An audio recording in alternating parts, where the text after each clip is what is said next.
2024년 3월 서울 구로구의 오래된 아파트 단지에서 김서연은 6살 딸 김아린과 함께 살고 있었다. 이혼 판결이 확정된 지 넉 달째였고 가정법원의 결정에 따라 하리는 격주 주말마다 아버지 박민준의 거주지에서 시간을 보내고 있었다. 서연의 일상은 평범한 맞벌이 한부모 가정의 리듬을 따르고 있었지만 주말이 끝날 때마다 반복되는 특정한 변화가 그 리듬을 조금씩 흔들기 시작했다. 처음에는 단순한 피로라고 여겼다. 아이가 주말 동안 이동과 환경 변화로 지칠 수 있다는 생각은 충분히 합리적이었다. 그러나 시간이 흐르면서 서연의 머릿속에는 설명되지 않는 수치들이 쌓이기 시작했다. 할인이 집으로 돌아온 직후 나타나는 무기력, 식사량 감소, 이유 없는 복통 호소, 그리고 주중에는 서서히 회복되다가 다시 주말 이후 악화되는 패턴은 우연으로 보기 어려웠다. 반복은 우연을 지우고 규칙을 남겼다. 서연은 서울의 직장 문화 속에서 수년간 살아남아온 사람이었다. 숫자와 일정, 보고서와 성과 지표를 다루는 데 익숙했고 감정 대신 근거를 중시하는 사고방식이 몸에 배어 있었다. 그런 그녀에게 이 상황은 막연한 불안이 아니라 데이터의 축적처럼 다가왔다.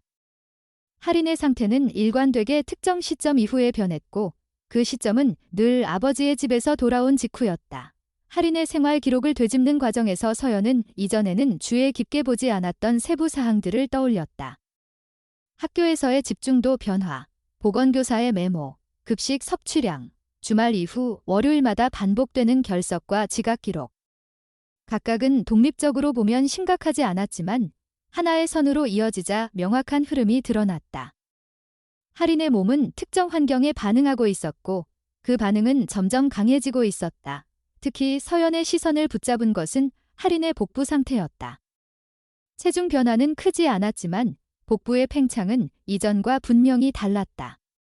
성장 과정에서 나타나는 일시적 변화와는 다른 양상이었다. 서연은 아이의 성장 기록을 누구보다 정확히 알고 있었다. 예방접종 일정, 키와 몸무게의 변화, 알레르기 이력까지 모두 기억하고 있는 부모에게 그 차이는 명확했다. 서연은 이혼 이후 가능한 한 갈등을 만들지 않으려 애써왔다. 한국 사회에서 이혼 가정의 아이가 겪는 시선과 부담을 누구보다 잘 알고 있었기 때문이다. 부모의 갈등이 아이에게 전이되는 것을 막는 것이 최우선 과제였다. 그래서 박민준의 양육 방식에 대해 의문이 생길 때마다 스스로를 설득했다. 경제적 어려움, 주거 환경의 한계, 한부모로서의 부담. 모든 설명은 이해의 범주 안에 있었다. 그러나 이해와 용납은 아이의 건강 앞에서 다른 의미를 갖기 시작했다. 서연에게 할인의 변화는 감정의 문제가 아니라 생존과 직결된 문제로 인식되었다. 서울의 빠른 일상 속에서 수많은 부모들이 놓치기 쉬운 작은 신호들이 서연에게는 하나의 경고음처럼 울리고 있었다. 서연은 주말이 끝난 후에 할인을 바라보며 점점 명확해지는 한 가지 사실을 받아들였다. 이 상황을 방치하는 것은 중립이 아니라 방임일 수 있다는 인식이었다. 아이가 직접 표현하지 못하는 불편함과 위험을 대신 감지하는 것이 보호자의 역할이라는 점이 머릿속에서 분명해졌다. 2024년의 한국 사회는 겉으로 보기에는 안전망이 잘 구축된 나라처럼 보였다. 의료 접근성은 높고 아동보호 제도도 체계적으로 마련되어 있었다. 그러나 서연은 동시에 알고 있었다. 제도는 신호가 있어야 작동한다는 사실을. 누군가 문제를 인식하고 움직이지 않으면 시스템은 침묵을 유지한다는 현실을. 서연의 고민은 점점 명확한 방향을 향했다. 더 이상 기다릴 수 없다는 결론이었다. 할인의 변화는 일시적인 것이 아니었고 시간이 지날수록 누적되고 있었다. 주말이라는 짧은 기간조차 아이의 몸에 분명한 흔적을 남기고 있었다면 그 원인을 확인하는 것은 선택이 아니라 의무였다. 이 시점에서 서연의 마음속에는 두려움과 결단이 동시에 자리 잡았다. 문제를 드러내는 순간 갈등이 불가피하다는 현실, 전 배우자와의 관계 악화, 법적 문제, 사회적 시선. 그러나 그 모든 부담보다 앞서는 것은 한 가지였다. 아이의 몸이 이미 위험 신호를 보내고 있다는 사실이었다. 서연은 서울의 수많은 부모들처럼 조용히, 그러나 단단하게 결심했다. 감정적인 판단이 아니라 확인과 검증의 과정을 선택하겠다는 결심이었다. 막연한 의심을 객관적인 사실로 바꾸는 첫 단계, 의료적 확인이라는 가장 기본적인 선택이 머릿속에 자리 잡았다. 이 결정은 아직 누구에게도 말해지지 않았고 겉으로 드러나지 않았다. 하지만 이 순간을 기점으로 서연과 할인의 일상은 이전과 다른 방향으로 움직이기 시작했다. 반복되던 주말의 패턴은 더 이상 단순한 생활의 일부가 아니었다. 그것은 질문이 되었고 경고가 되었으며 곧 밝혀져야 할 현실의 입구가 되었다. 서연은 결심 이후에도 바로 움직이지 않았다. 감정이 앞서 판단을 흐리는 것을 경계했기 때문이다. 대신 지난 몇 달간의 생활을 차분히 되짚기 시작했다. 할인이 아버지의 집에서 돌아온 직후 나타났던 증상과 그 지속기간, 학교에서 전달된 짧은 메모들, 보건교사가 남긴 기록, 병결 사유로 제출했던 간단한 문장들까지 하나씩 정리했다. 이 과정은 서연에게 익숙한 업무 방식과 닮아 있었다. 감정은 배제하고 반복과 변화만을 남기는 작업이었다. 정리된 기록을 바라보며 서연은 일정한 간격으로 반복되는 흐름을 확인했다. 주말 이후 월요일과 화요일에 집중적으로 나타나는 피로와 식욕 저하, 복부 불편, 그리고 수요일 이후 점차 완화되는 상태. 이 패턴은 우연으로 설명하기 어려웠다. 서연은 할인이 주중에 머무는 환경과 주말에 머무는 환경이 아이의 몸에 서로 다른 영향을 주고 있다는 결론에 가까워졌다. 서연의 머릿속에서는 자연스럽게 비교가 이루어졌다. 자신이 사는 집의 생활 조건, 학교 급식의 위생관리, 학원과 방과 후 교실의 규칙적인 식사 시간. 이와 대비되는 박민준의 현재 생활 상황에 대한 단편적인 정보들이 떠올랐다. 이혼 후 박민준이 거주지를 옮겼다는 사실, 근무 시간이 불규칙하다는 점, 주거비 부담을 줄이기 위해 선택한 공간이 제한적이라는 이야기들. 그 모든 요소가 하나의 그림으로 이어지기 시작했다. 그러나 서연은 추측에 머무르지 않으려 했다. 한국 사회에서 부모 간 갈등은 쉽게 아이의 부담으로 전이된다. 명확한 근거 없이 문제를 제기하는 것은 아이에게 또 다른 상처를 남길 수 있었다. 그래서 서연은 객관적인 확인을 최우선으로 삼았다. 아이의 몸이 보내는 신호를 의학적으로 해석하는 과정이 필요했다. 서연은 할인의 소아과 주치의였던 이은정 의사의 이름을 떠올렸다. 출생 직후부터 예방접종과 정기검진을 담당해온 의사였다.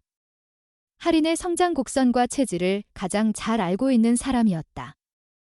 서연은 예약 시스템을 확인했고 가능한 가장일은 진료 날짜를 선택했다. 이 선택은 불안의 해소를 위한 행동이 아니라 상황을 정확히 이해하기 위한 첫 단계였다. 진료 전날 밤, 서연은 다시 한번 할인의 상태를 기록으로 남겼다. 하루 동안의 식사량, 배변 상태, 피로 정도, 수면의 질리는 한국의 많은 부모들이 육아 앱과 메모로 익숙하게 관리하는 정보였다. 서연에게 이 기록은 감정이 아닌 증거였다. 병원을 찾은 날, 할인은 평소보다 말수가 적었다. 서연은 이를 과장하지 않았다. 아이는 이미 여러 번 병원을 다녀본 경험이 있었고 낯설지 않은 공간이었다. 그러나 서연은 할인이 이전과 다른 긴장을 느끼고 있다는 사실을 인식했다. 아이는 자신의 몸이 보내는 불편함을 정확히 표현할 언어를 아직 갖고 있지 않았다. 대신 변화된 태도로 신호를 보내고 있었다. 비은정 의사는 기본적인 문진과 기록을 빠르게 확인했다. 서연이 준비한 메모는 의사에게 상황을 이해하는 데 충분한 정보를 제공했다. 혈액 검사와 추가적인 검사가 필요하다는 판단은 지체 없이 내려졌다. 이는 과잉 진료가 아니라 반복되는 증상의 원인을 배제하기 위한 절차였다. 검사 결과를 기다리는 동안 서연의 불안은 더 구체적인 형태로 변해갔다. 막연한 두려움이 아니라 확인을 앞둔 현실에 대한 긴장감이었다. 서연은 이 과정이 자신과 박민준의 문제를 넘어선다는 사실을 점점 실감했다. 아이의 건강 문제는 개인의 선택이나 인내로 해결될 수 있는 영역이 아니었다. 결과 일부가 먼저 전달되었다. 할인에게서 빈혈과 영양 불균형의 징후가 확인되었다. 이는 단기간의 식사 문제로 설명되기 어려운 수준이었다. 서연은 이 수치를 바라보며 마음속에서 하나의 선을 넘었다는 느낌을 받았다. 이제 이 문제는 관찰의 단계가 아니라 개입의 단계로 넘어가고 있었다. 의사는 추가 검사를 권유했다. 소화기계 상태를 확인하기 위한 검사와 영상 진단이 필요하다는 설명이 이어졌다. 한국의 의료 체계에서는 아동의 상태가 일정 기준을 넘어서면 보호자에게 선택의 여지가 거의 없다. 아이의 안전을 우선하는 방향으로 절차가 진행된다. 서연은 이 점에서 오히려 안도감을 느꼈다. 개인의 판단에 모든 책임이 전가되지 않는 구조였기 때문이다. 서연은 할인을 데리고 병원을 나서며 복잡한 생각에 잠겼다. 아직 모든 것이 밝혀진 것은 아니었지만 분명한 사실 하나는 자리 잡았다. 할인의 몸에서 나타나는 변화는 일시적 현상이 아니며 반복적인 환경 노출과 깊은 연관이 있을 가능성이 높다는 점이었다. 집으로 돌아온 이후 서연은 박민준과의 다음 만남을 떠올렸다. 예정된 주말 방문 일정, 이미 정해진 법적 합의, 그리고 이를 둘러싼 현실적인 제약들. 그러나 이전과는 달리 이 일정은 더 이상 단순한 약속이 아니었다. 할인의 상태를 고려하지 않은 반복은 위험이 될 수 있었다. 서연은 이 사실을 혼자만의 결론으로 남겨두지 않기로 했다. 다음 단계는 분명했다. 의학적 근거를 확보하고 필요한 경우 제도적 도움을 요청하는 것. 이는 누군가를 비난하기 위한 과정이 아니라 아이를 보호하기 위한 선택이었다. 이 시점에서 서연은 처음으로 상황의 무게를 온전히 인식했다. 문제를 마주하는 순간부터 되돌릴 수 없는 흐름이 시작된다는 사실을 알고 있었다. 그러나 그럼에도 불구하고 이 선택을 하지 않는 것이 더 큰 위험이라는 점 또한 분명해졌다. 할인의 일상은 여전히 평온해 보였지만 그 이면에서는 이미 변화가 시작되고 있었다. 서연의 판단은 조용했지만 단호했고 그 판단은 곧 아이의 삶을 지키기 위한 중요한 전환점이 될 준비를 하고 있었다. 추가 검사 결과가 순차적으로 전달되면서 상황은 더 분명해졌다.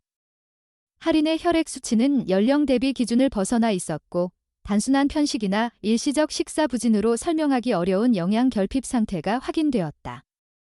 의료진은 장기간에 걸친 생활 환경의 영향을 의심했고 원인을 특정하기 전까지는 아이의 생활 반경을 최소화하는 것이 바람직하다는 의견을 제시했다. 이는 권고에 가까웠지만 서연에게는 사실상 경고처럼 받아들여졌다. 이은정 의사는 할인의 상태를 종합적으로 설명하며 당분간 동일한 생활 환경을 유지하는 것이 필요하다고 판단했다. 특히 건강 악화가 반복적으로 나타나는 조건이 확인되는 이상 원인이 제거되지 않은 상태에서의 반복 노출은 위험 요소가 될 수 있다는 점이 강조되었다. 서연은 이 설명을 들으며 마음속에서 이미 예상하고 있던 결론과 마주했다. 이제 문제는 무엇이냐가 아니라 어떻게 대응하느냐였다. 서연은 의료진의 소견을 정리한 문서를 받았다. 이는 단순한 진료 기록이 아니라 이후 모든 판단의 기준이 될 자료였다. 한국 사회에서 양육권과 면접교섭은 법적으로 명확히 규정되어 있지만 아동의 건강과 안전이 위협받는 경우에는 예외가 존재한다. 서연은 그 예외가 지금 눈앞에 와 있다는 사실을 실감했다. 그날 저녁, 서연은 박민준에게 연락을 취했다. 감정적 언급이나 비난을 배제하고 전달해야 할 사실만을 정리했다. 할인의 검사 결과, 의사의 권고, 그리고 당분간 생활 환경의 일관성이 필요하다는 점, 서연은 이 상황이 갈등으로 번질 가능성을 알고 있었지만 아이의 상태를 숨길 이유는 없다고 판단했다. 예상대로 박민준의 반응은 즉각적이고 거부감이 강했다. 그는 서연의 판단을 과도한 해석으로 받아들였고 자신의 양육 환경이 문제라는 암시에 강한 불쾌감을 드러냈다. 이혼 이후 누적된 감정과 상실감, 그리고 경제적 압박이 그 반응에 복합적으로 작용하고 있었다. 서연에게 이 반응은 낯설지 않았다. 이전에도 박민준은 자신이 충분히 좋은 아버지라는 확신을 쉽게 내려놓지 못했다. 서연은 이 대화에서 설득을 시도하지 않았다. 의료적 사실과 문서가 이미 충분한 설명을 대신하고 있었기 때문이다. 그러나 박민준은 이를 개인적인 공격으로 인식했고 서연이 자신의 권리를 제한하려 한다는 불신을 키워갔다. 그는 법적으로 정해진 면접교섭 일정을 언급하며 그 합의가 존중되어야 한다는 입장을 분명히 했다. 통화를 마친 뒤 서연은 오래도록 움직이지 못했다. 이 상황이 단순히 두 사람 사이의 갈등으로 끝나지 않을 것임을 직감했기 때문이다.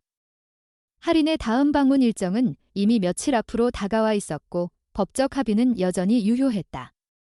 의사의 권고와 법원의 결정 사이에는 명확한 간극이 존재했다. 서연은 변호사와의 상담을 고려했지만 즉각적인 법적 조치를 취하기에는 시간과 절차가 충분하지 않았다. 한국의 가정법원 시스템은 신속하지만 최소한의 준비 기간은 필요했다. 서연은 그 사이에 할인을 보호할 방법을 고민했다. 다음 날 서연은 할인의 학교에 상황을 간단히 전달했다. 아이의 건강 상태와 검사가 진행 중이라는 사실, 그리고 당분간 특별한 주의가 필요하다는 점을 공유했다. 학교 측은 정해진 절차에 따라 보건교사와 담임교사가 상황을 인지하도록 조치했다. 이는 공식적인 신고가 아닌 아이의 상태를 공유하는 최소한의 보호 장치였다. 주말이 다가올수록 서연의 불안은 점점 구체적인 형태를 띠었다. 할인의 가방을 준비하는 과정은 이전과 달랐다. 단순한 외출 준비가 아니라 아이의 안전을 최대한 확보하기 위한 조치처럼 느껴졌다. 개인 위생용품, 별도의 음식, 약품. 모든 준비는 필요 이상으로 철저했다. 할인은 상황의 무게를 정확히 이해하지는 못했지만 변화된 분위기를 감지하고 있었다. 서연은 아이에게 불필요한 불안을 주지 않기 위해 설명을 최소화했다. 대신 반복적으로 강조한 것은 한 가지였다. 몸이 불편하면 반드시 어른에게 알릴 것, 이상함을 느끼면 참지 말 것. 이는 한국 사회에서 아이에게 가르치는 기본적인 안전교육의 연장선이었다. 약속된 시간은 결국 찾아왔다. 서연은 그 순간이 단순한 인도가 아니라 위험을 감수해야 하는 선택처럼 느껴졌다. 그러나 법적 구속력과 현실적 제약 속에서 서연은 아이를 보내야 했다. 그 결정은 무력감과 책임감이 동시에 뒤섞인 감정이었다. 서연은 그날 이후 시간을 매우 느리게 체감했다. 주말 동안 할인의 상태를 확인할 수 있는 방법은 제한적이었고 연락은 원활하지 않았다. 한국 사회에서 비양육 부모의 주말 돌봄은 사적인 영역으로 분류되며 개입의 여지가 거의 없다. 이 구조는 서연에게 더욱 큰 불안을 안겼다. 주말이 끝나고 할인이 돌아왔을 때 서연의 우려는 현실이 되었다. 아이의 상태는 이전보다 나아지지 않았고 오히려 피로와 무기력은 더 깊어져 있었다. 의료진의 권고를 무시한 반복이 어떤 결과를 가져오는지 서연은 눈으로 확인했다. 이 순간 서연의 마음속에서 망설임은 사라졌다. 더 이상의 지연은 아이에게 돌이킬 수 없는 영향을 남길 수 있다는 판단이 확고해졌다. 이제 이 문제는 개인적인 갈등이나 양육 방식의 차이가 아니었다. 아이의 건강과 안전을 둘러싼 명백한 위기 상황이었다. 서연은 다시 의료진에게 연락을 취했고 추가 조치가 필요하다는 의견을 전달받았다. 동시에 제도적 보호를 요청해야 할 시점이 가까워지고 있다는 사실도 인식했다. 이 선택이 가져올 파장을 충분히 알고 있었지만 더 이상 피할 수 없었다. 할인의 몸이 보내는 신호는 분명했고 서연은 그 신호를 외면하지 않기로 했다. 이 결정은 이후의 모든 흐름을 바꾸는 분기점이 되었고 서연은 그 무게를 감당할 준비를 하고 있었다. 할인의 상태가 악화된 직후 이은정 의사는 더 이상 추가 관찰만으로는 충분하지 않다는 판단을 내렸다. 반복되는 복부 팽만과 통증, 영양 결핍 수치의 지속, 그리고 단기간에 호전되지 않는 전반적인 컨디션 저하는 명확한 원인 규명이 필요하다는 신호였다. 의료진은 즉시 영상검사를 통한 정밀 확인을 권고했고 서연은 그 결정에 망설임 없이 동의했다. 이 단계에서 선택을 미루는 것은 아이의 건강을 위험에 노출시키는 행위와 다르지 않았다. 검사는 신속하게 진행되었다. 한국의 대형 병원 시스템에서는 아동 환자의 상태가 일정 기준을 넘어서면 우선순위가 조정된다. 할인의 경우 이미 여러 지표가 경고 수준에 도달해 있었다. 서연은 검사 대기 시간 동안 불안을 억누르며 결과를 받아들일 준비를 했다.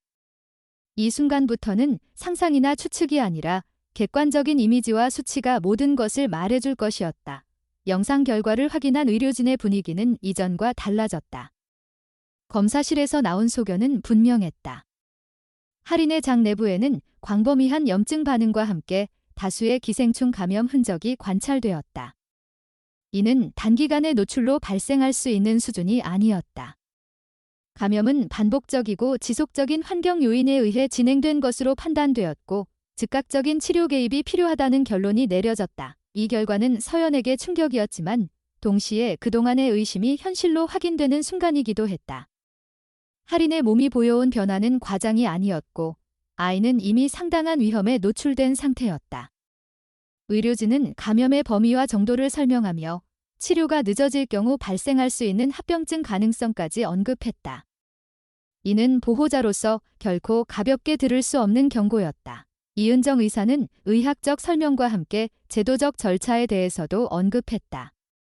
대한민국 의료법과 아동복지법에 따르면 아동에게 중대한 건강 위협이 확인되고 그 원인이 생활환경과 연관될 가능성이 있을 경우 의료기관은 이를 관할 아동보호 전문기관에 통보해야 한다.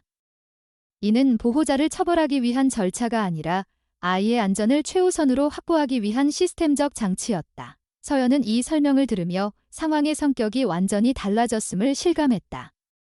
이제 이 문제는 개인의 판단이나 가정 내 합의로 해결할 수 있는 범위를 벗어나 있었다. 아이의 건강 상태는 공식적인 보호 체계의 개입을 요구하고 있었고 그 과정은 이미 시작되고 있었다. 병원은 즉시 관련 절차를 진행했다. 아동보호 전문기관에 의료 소견이 전달되었고 할인의 상태와 감염 경로에 대한 초기 보고가 작성되었다. 이 모든 과정은 빠르게 그러나 규정에 따라 진행되었다. 서연은 이 과정이 낯설고 두려웠지만 동시에 안도감을 느꼈다. 적어도 이제는 혼자가 아니었다. 치료 계획도 동시에 수립되었다. 할인은 즉각적인 약물 치료를 시작해야 했고 일정 기간 동안 상태를 면밀히 관찰할 필요가 있었다. 무엇보다 중요한 것은 감염의 원인이 되는 환경으로부터 아이를 분리하는 것이었다.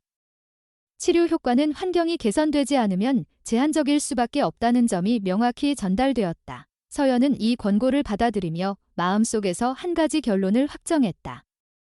할인을 다시 그 환경으로 보내는 것은 더 이상 선택지가 아니었다.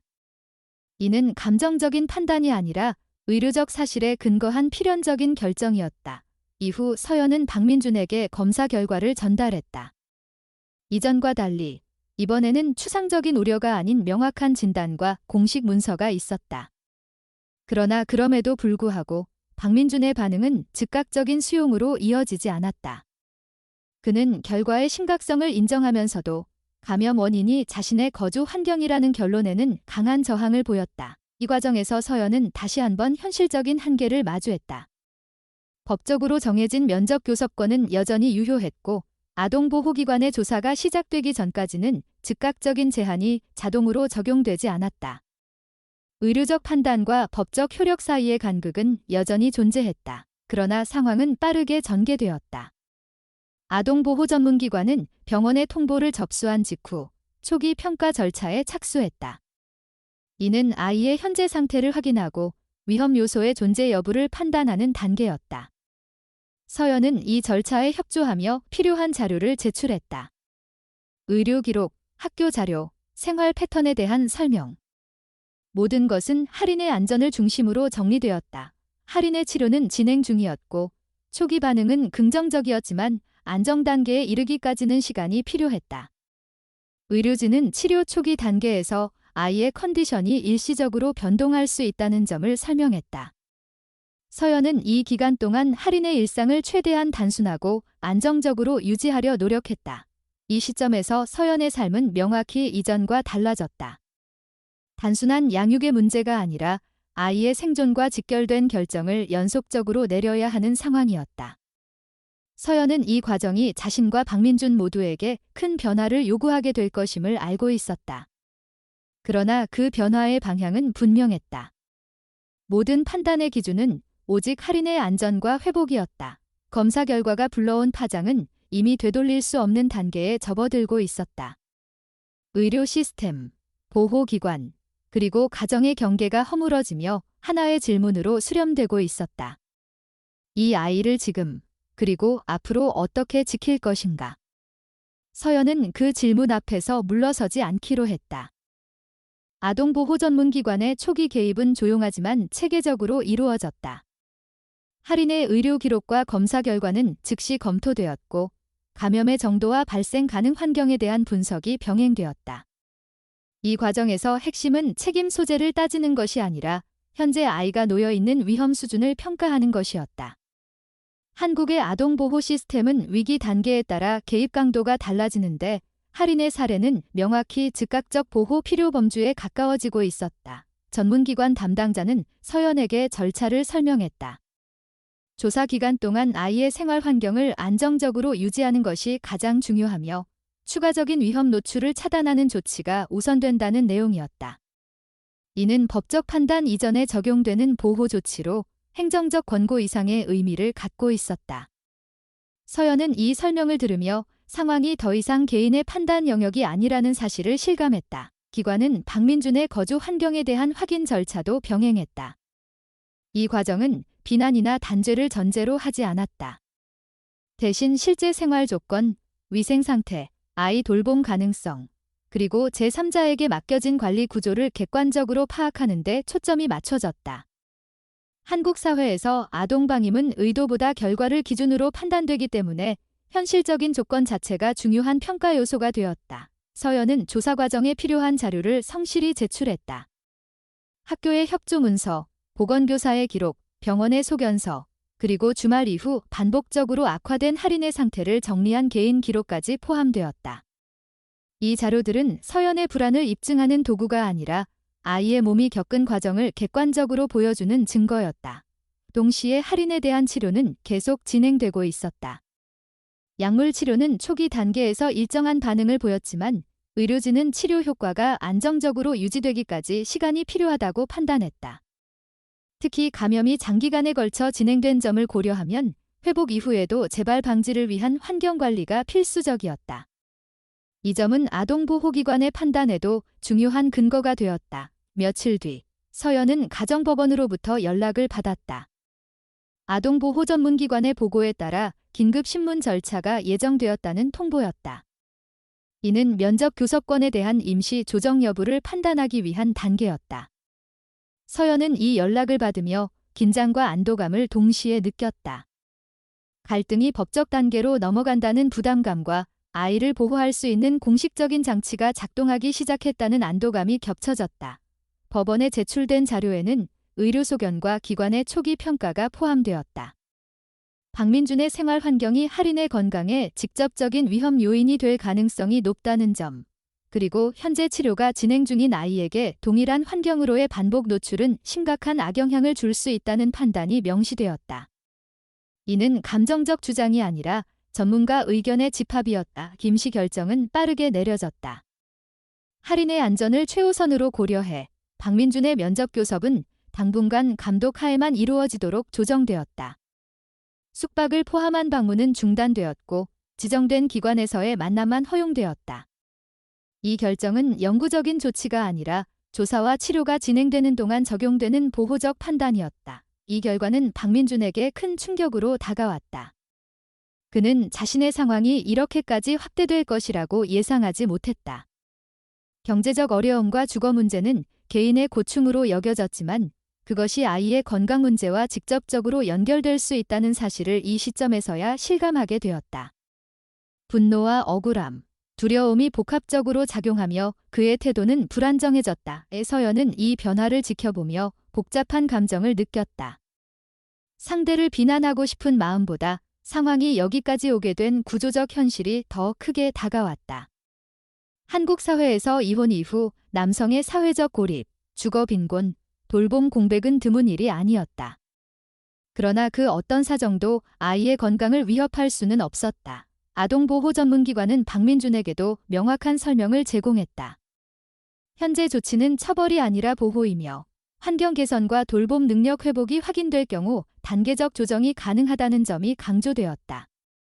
이는 단절이 아닌 회복을 전제로 한 개입이었다. 이 서연은 이 과정을 통해 한 가지 사실을 분명히 인식하게 되었다. 이 문제는 한 가정의 실패가 아니라 여러 층위의 사회적 취약성이 겹쳐 드러난 결과라는 점이었다. 의료, 복지, 사법 시스템이 동시에 작동하지 않았다면 할인의 상태는 더 심각해졌을 가능성이 컸다. 할인은 점차 안정적인 회복 단계로 접어들고 있었다. 치료에 대한 반응은 꾸준했고 생활 리듬도 서서히 회복되고 있었다. 서연은 아이의 작은 변화 하나하나를 놓치지 않으려 했다. 이는 과잉 보호가 아니라 이전에 놓쳤던 신호들을 다시는 외면하지 않겠다는 다짐에 가까웠다. 이 시점에서 서연의 역할은 명확해졌다. 감정의 대변자가 아니라 아이의 상태를 정확히 전달하고 제도가 작동하도록 연결하는 보호자였다. 그리고 그 역할은 이제 개인의 힘만으로 감당할 수 있는 범위를 넘어 사회적 협력 속에서 수행되고 있었다. 조사는 계속 진행 중이었고 모든 결론이 내려진 것은 아니었다.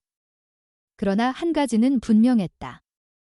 하리는 더 이상 위험 속에 방치되지 않았고 어른들의 갈등보다 우선되는 보호의 중심에 놓여 있었다. 이 변화는 되돌릴 수 없는 방향으로 흐르고 있었다. 하린의 치료는 의료적 관리와 정서적 안정이 동시에 요구되는 단계로 접어들었다. 약물 치료는 일정한 주기에 따라 조정되었고 수치의 변화는 매번 기록되었다. 회복은 직선이 아니었지만 악화의 반복은 멈추었다. 의료진은 감염이 장기간 누적된 경우 회복 과정 역시 단계적으로 진행된다는 점을 분명히 했다. 서연은 이 설명을 받아들이며 조급함을 경계했다. 빠른 결과보다 중요한 것은 재발을 막는 구조였다. 치료와 병행하여 심리 지원이 시작되었다. 아동의 신체적 질환은 종종 정서적 부담과 함께 나타난다. 할인의 경우 반복되는 불편과 생활의 변화가 아이의 인식과 감정에 영향을 주고 있었다. 심리평가에서는 불안과 자기 책임감의 징후가 확인되었다. 이는 아이가 상황의 원인을 자신에게서 찾으려는 경향으로 나타났다. 한국 사회에서 부모의 갈등과 분리 경험을 겪는 아이들에게 흔히 관찰되는 반응이었다. 심리 지원의 목표는 원인 분석이 아니라 안정의 회복이었다. 아이가 자신의 몸과 감정을 안전하게 인식하도록 돕는 과정이 우선되었다. 이 과정은 부모의 태도와 일상 관리가 핵심 변수로 작용했다.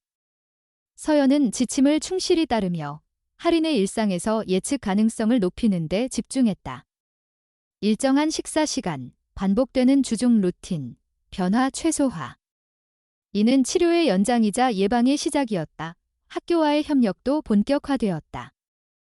담임교사와 보건교사는 할인의 상태를 공유받았고 학습과 생활에서 무리가 가지 않도록 조정이 이루어졌다. 결석과 지각에 대한 행정적 처리도 유연하게 적용되었다. 한국의 학교 시스템은 보호자와 의료 소견이 결합될 경우 비교적 신속하게 조정이 가능하다. 이 조정은 아이에게 낙인을 남기지 않으면서도 필요한 보호를 제공하는 방식으로 진행되었다. 서연은 학교와 의료기관, 아동보호 전문기관 사이에서 정보를 전달하는 연결점이 되었다. 이 역할은 부담이 컸지만 동시에 명확했다. 사실을 전달하고 요청을 조율하며 아이의 상태가 왜곡되지 않도록 관리하는 것이었다. 서연은 이 과정에서 이전에 느끼지 못했던 고립감을 경험했다. 보호자의 책임은 커졌고 판단의 무게는 줄어들지 않았다. 이 고립감은 뜻밖의 경로로 완화되었다. 지역 복지센터를 통해 소개된 한부모 가정지원 모임에 참여하면서부터였다. 이 모임은 문제 해결을 강요하지 않았다. 각자의 상황을 공유하고 제도와 절차에 대한 경험을 나누는 데 초점을 맞추고 있었다. 한국 사회에서 한부모 가정은 여전히 개인의 문제로 축소되는 경향이 있지만 이 모임은 구조적 현실을 전제로 대화를 이어갔다. 서연은 이 자리에서 비슷한 과정을 겪은 보호자들의 경험을 접했다. 의료 개입과 법적 절차가 동시에 진행될 때의 혼란, 아이의 감정 변화에 대한 대응, 주변의 오해와 침묵. 이 경험들은 서연의 상황을 특별한 사건이 아니라 반복되는 사회적 패턴의 일부로 보게 만들었다. 이는 죄책감을 덜어주었고 판단을 흔들던 자책을 줄였다. 할인의 치료 경과는 점차 안정적인 방향으로 향했다. 수치의 개선은 서서히 확인되었고 의료진은 치료 계획을 단계적으로 조정했다. 회복이 눈에 띄게 진행되자 보호 체계의 다음 단계가 논의되었다. 이는 기존의 제한을 어떻게 조정할 것인가에 대한 문제였다. 아동보호 전문기관은 치료 경과와 환경 개선 가능성을 함께 검토했다. 이 시점에서 서연은 새로운 부담을 느꼈다. 보호의 지속과 관계의 회복 사이에서 균형을 찾아야 했다. 아이에게 필요한 것은 단절이 아니라 안전한 연결이라는 원칙은 분명했지만 그 연결의 조건을 명확히 설정하는 일은 쉽지 않았다. 제도는 기준을 제공했지만 실제 선택은 보호자의 몫이었다. 박민준 역시 변화의 압박을 받고 있었다. 감독 하의 만남은 유지되었고 환경 개선과 돌봄 역량 강화를 위한 프로그램 참여가 권고되었다. 이는 처벌이 아니라 회복을 위한 과정이었다. 한국의 복지 시스템은 이 지점에서 개인의 실패를 사회적 보완으로 전환하려는 방향을 취한다. 그러나 그 전환이 성공하려면 당사자의 수용과 지속성이 필요했다. 서연은 이 과정을 지켜보며 감정의 균형을 유지하려 애썼다. 분노와 연민, 불신과 기대가 동시에 존재했다. 그러나 판단의 기준은 일관되었다. 할인의 회복에 도움이 되는가, 재노출의 위험을 줄이는가? 이 두 질문은 모든 선택의 필터가 되었다. 지역사회의 지원은 예상보다 다양했다. 학교 상담 자원, 의료비 보조 정보, 법률 상담 연계, 심리 프로그램 추천. 이 지원들은 한 번에 체감되지는 않았지만 누적되며 서연의 부담을 분산시켰다. 한국 사회의 제도는 단절되어 보이지만 위기 상황에서는 서로 연결되는 지점을 드러낸다. 서연은 그 연결을 활용하는 법을 배우고 있었다. 할인의 정서 상태는 서서히 안정되었다. 신체적 불편이 줄어들수록 아이의 인식도 변화했다. 자신의 상태를 설명하는 방식이 달라졌고 불안의 표현은 줄어들었다. 이는 치료의 성과이자 안정된 환경이 제공하는 효과였다. 위 단계에서 서연은 한 가지 사실을 분명히 인식했다. 회복은 개인의 노력만으로 완성되지 않는다. 의료, 교육, 복지, 법률이 동시에 작동할 때 가능해진다. 그리고 그 중심에는 보호자의 지속적인 선택이 있다. 서연은 이 선택이 단기간의 결단이 아니라 장기적인 책임이라는 점을 받아들였다. 할인의 회복 과정은 아직 끝나지 않았지만 방향은 명확해졌다. 위험은 관리되고 있었고 보호는 구조화되었다. 이 변화는 우연이 아니라 연속적인 판단과 협력의 결과였다. 서연은 이 사실을 마음에 새기며 다음 단계를 준비하고 있었다. 조사 결과가 정리되면서 다음 단계가 구체화되었다. 아동보호 전문기관은 할인의 치료 경과와 현재의 안정 수준을 기준으로 보호 조치를 유지하되 관계 회복을 위한 조건부 전환을 검토하기 시작했다. 핵심은 재노출 위험의 실질적 감소였다. 이를 위해 박민준의 생활 조건과 돌봄 구조에 대한 개선 가능성이 판단 기준으로 설정되었다. 서연에게 이 기준은 명확했고 감정의 여지를 최소화하는 데 도움이 되었다. 박민준에게는 여러 요구사항이 동시에 제시되었다. 주거 환경의 위생 개선, 안정적인 식사 제공 체계, 일정한 돌봄 시간 확보, 그리고 보호자 교육 프로그램의 이수였다. 이는 단순한 체크리스트가 아니라 아이의 건강을 지탱하는 최소 조건으로 규정되었다. 한국의 복지 행정은 이 과정에서 지원과 요구를 병행한다. 개선을 요구하면서도 필요한 자원을 연계하는 방식이었다. 박민준은 이 요구들을 부담으로 느끼면서도 회피하지는 않았다. 감독 하의 만남이 지속되는 동안 그는 자신의 선택들이 아이에게 미친 영향을 체감하기 시작했다. 치료 경과에 대한 의료 보고서와 보호기관의 설명은 추상적 비난이 아니라 구체적 결과를 제시했다. 그 결과는 변명의 여지를 줄였고 선택의 방향을 바꾸도록 압박했다. 서연은 이 변화를 관찰하며 판단을 유보했다. 신뢰는 선언으로 회복되지 않는다는 사실을 알고 있었기 때문이다. 개선의 지속성과 일관성만이 의미를 가질 수 있었다. 서연은 보호기관과의 협의에서 원칙을 분명히 했다. 단계적 전환, 조건 충족 확인, 그리고 언제든 중단 가능한 안전장치. 이는 타협이 아니라 관리였다. 가정법원은 중간 점검을 위한 신문 일정을 통보했다.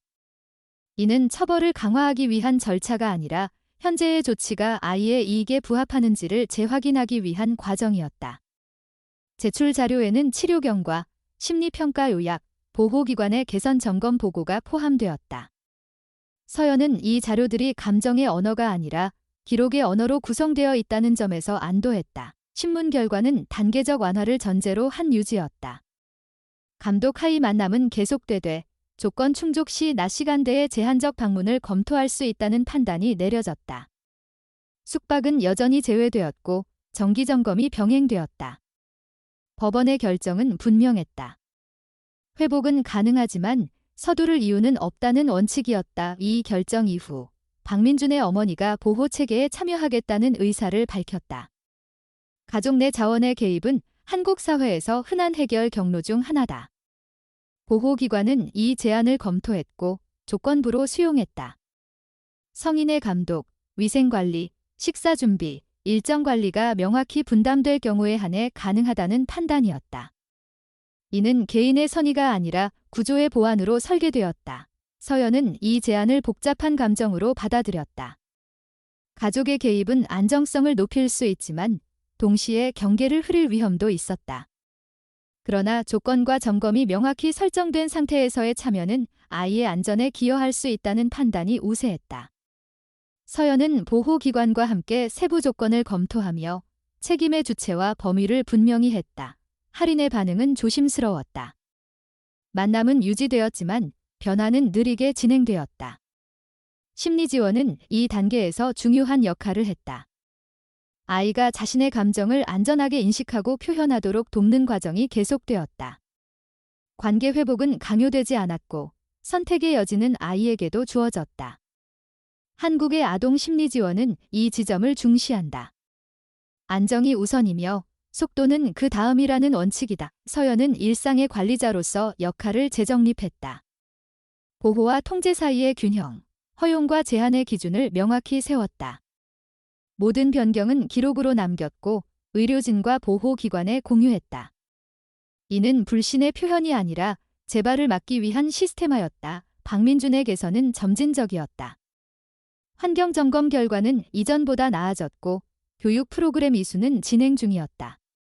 무엇보다 중요한 변화는 돌봄의 구조였다. 임시적 대체가 아니라 책임 있는 관리가 가능하도록 조정되었다. 이 변화는 외부의 감시가 사라질 경우에도 유지될 수 있는지 여부로 평가되었다. 이 시점에서 서연의 감정은 단순하지 않았다.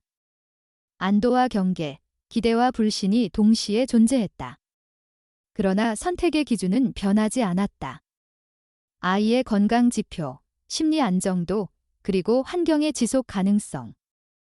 이 세 가지가 충족되지 않으면 어떤 전환도 의미가 없었다. 보호기관은 다음 평가 시점을 설정했다. 치료 경과가 안정적으로 유지될 경우 제한적 방문의 범위를 조정할 수 있다는 조건부 계획이었다. 서연은 이 계획을 받아들이며 통제권이 제도 안에 있다는 점을 확인했다. 개인의 결단에 모든 부담이 실리지 않는 구조는 보호자에게 중요한 안전망이었다. 할인의 일상은 점차 예측 가능해졌다.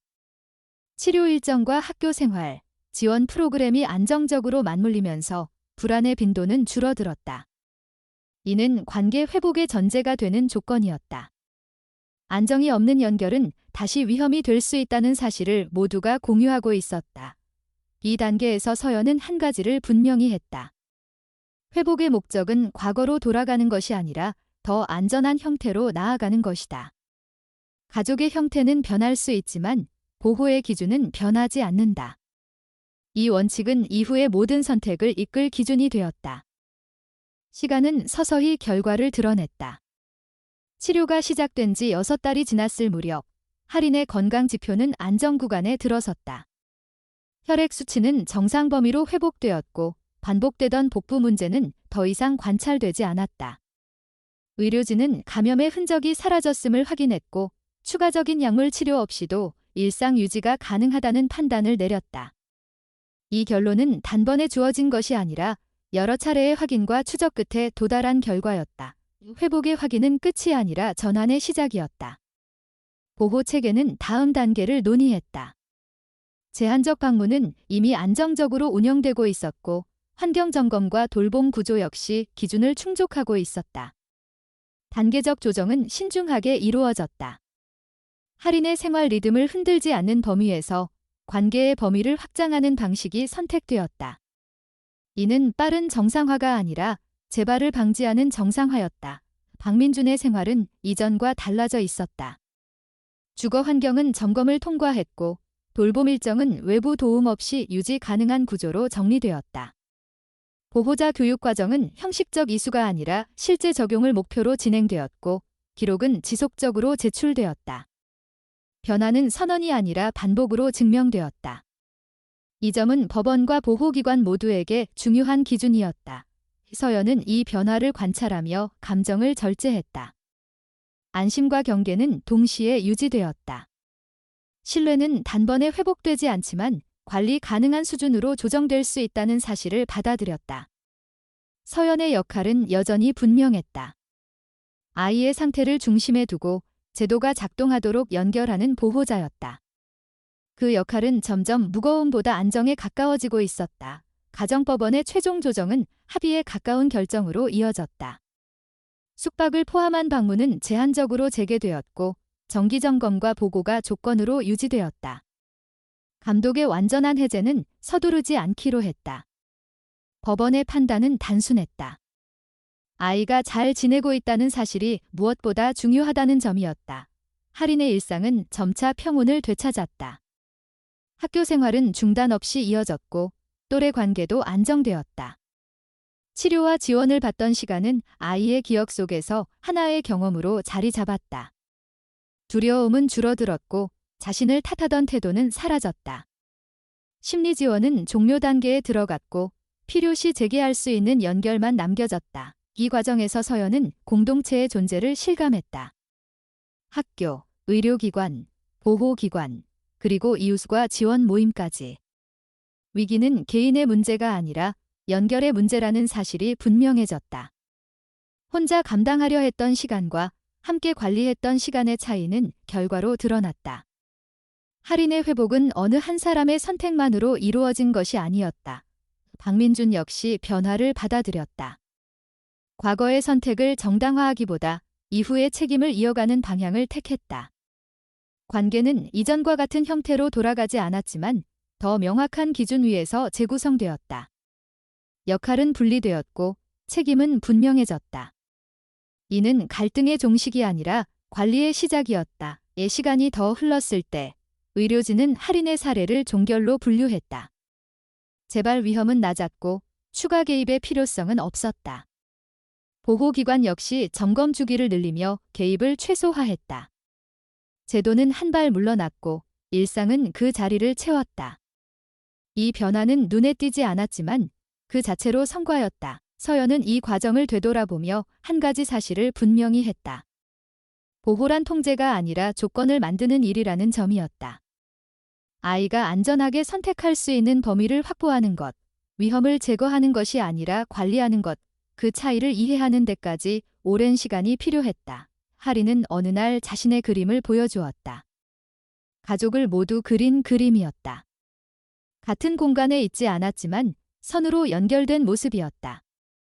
그 선은 벽이 아니라 경계였고 경계는 차단이 아니라 보호를 의미하고 있었다. 서연은 그 그림을 보며 조용히 확신했다. 아이는 이미 이해하고 있었다. 이야기는 극적인 화해로 끝나지 않았다. 대신 조용한 합의와 지속적인 관리로 이어졌다. 이 결말은 완벽하지 않았지만 현실적이었다. 그리고 그 현실성은 아이에게 가장 필요한 조건이었다. 서연은 이제 알고 있었다. 부모의 역할은 모든 문제를 대신 겪어주는 것이 아니라 문제가 아이에게 상처로 남지 않도록 구조를 만드는 일이라는 사실을. 그리고 사회의 역할은 그 구조가 작동하도록 연결하는 것이라는 점을 이 이야기가 남기는 것은 단순한 회복의 기록이 아니다. 아이는 보호받을 권리가 있고 어른은 그 권리를 지켜야 할 책임이 있다. 사랑은 감정이 아니라 선택이며 선택은 반복될 때 의미를 갖는다. 누군가의 삶을 지키는 일은 큰 결단이 아니라 작은 기준을 포기하지 않는 데서 시작된다는 사실을 이 과정은 조용히 증명하고 있었다. 오늘 이 이야기를 끝까지 함께 해주신 모든 분들께 진심으로 감사드립니다. 바쁜 일상 속에서도 잠시 멈춰서서 한 아이와 한 가족의 시간을 귀 기울여 들어주신 여러분의 관심이 이 이야기의 가장 큰 의미가 되었습니다. 이 이야기는 특별한 누군가의 삶이 아니라 우리 주변 어디에서든 일어날 수 있는 현실의 한 단면을 담고 있습니다. 작은 신호를 외면하지 않는 어른의 책임, 아이의 목소리를 대신 들어주는 용기, 그리고 혼자가 아니라 함께일 때 가능한 회복의 과정을 전하고자 했습니다. 이 이야기를 통해 우리가 다시 한번 생각해 보았으면 합니다. 보호란 통제가 아니라 선택의 기준을 세워주는 일이라는 것, 사랑은 감정이 아니라 반복되는 책임이라는 것, 그리고 아이는 언제나 가장 먼저 지켜져야 할 존재라는 사실을 말입니다. 누군가의 삶을 바꾸는 일은 거창한 행동이 아니라 작은 관심과 질문에서 시작된다는 점도 함께 나누고 싶었습니다. 이 이야기가 여러분의 마음에 잠시라도 머물렀다면 그것만으로도 충분히 감사한 일입니다. 만약 공감되는 생각이나 느낀 점이 있다면 아래에 자유롭게 남겨주세요. 여러분의 한 줄 한 줄이 이 공간을 더 따뜻하게 만듭니다. 또한 이 이야기가 의미 있었다면 좋아요를 눌러주시고 앞으로도 이런 이야기를 함께 나누고 싶으시다면 구독으로 응원해주시면 큰 힘이 됩니다. 여러분의 관심과 공감이 더 많은 이야기를 세상 밖으로 나오게 합니다. 다시 한번 진심으로 감사드립니다.